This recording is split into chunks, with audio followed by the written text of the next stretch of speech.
बिस्मिल्लाहिर्रहमानिर्रहीम। शुरू करियां थो उन रब करीम जे नाले सां जेको निहायती महिरबान ऐं ॿाझारो आहे। मोहतरम सामीन, अॼु मूंखे जंहिं मौज़ूअ ते लब कुशाई करण जो मौक़ो ॾिनो वियो आहे उहो आहे सिंध धरतीअ जी सक़ाफ़त। मोहतरम सामीन, सिंध धरतीअ जी सक़ाफ़त हज़ारे सालनि जी तारीख़, मुहबत, अमुन ऐं इंसानियत जी अलामत आहे। सिंध सिर्फ़ु हिकु खितो न आहे, सिंध हिकु सोच आहे, हिकु तहज़ीब आहे ऐं मुहबत जो नालो आहे।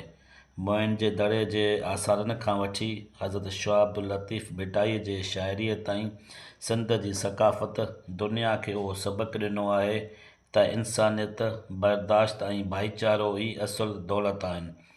अजरक, सिंधी टोपी, राग, रक़्स, लोक कहाणियूं ऐं महिमान नवाज़ी, इहे सभु सिंध जी सक़ाफ़त जा रोशन रंग आहिनि।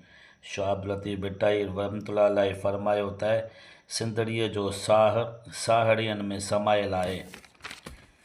हीअ सक़ाफ़त मुहबत सां जुड़ियल आहे, जिते धरतीअ माउ वांगुरु आहे ऐं माण्हू भाइरनि वांगुरु आहिनि।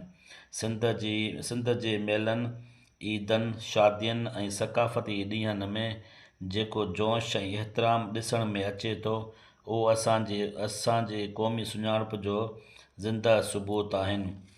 मोहतरम सामीन, असांजो फ़र्ज़ु आहे त हिन अज़ीम विरसे जी हिफ़ाज़त करियूं, पंहिंजी ॿोली, लिबास, अदब ऐं रिवायतनि खे ज़िंदा रखूं, छो त जेका क़ौम पंहिंजी सक़ाफ़त खे विसारे थी उहा क़ौम दुनिया जे नक्शे मां ख़तमु थी वञे थी।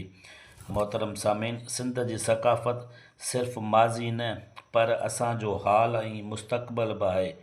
आख़िर में मां हीअ शेयर चई पंहिंजी जाइ वठंदुसि।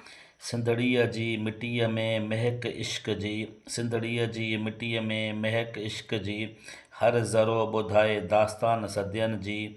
अजरक जे रंगनि में लिकल तारीख़, अजरक जे रंगनि में लिकल तारीख़, टोपीअ में समायल सुञाणप सिंधियनि जी।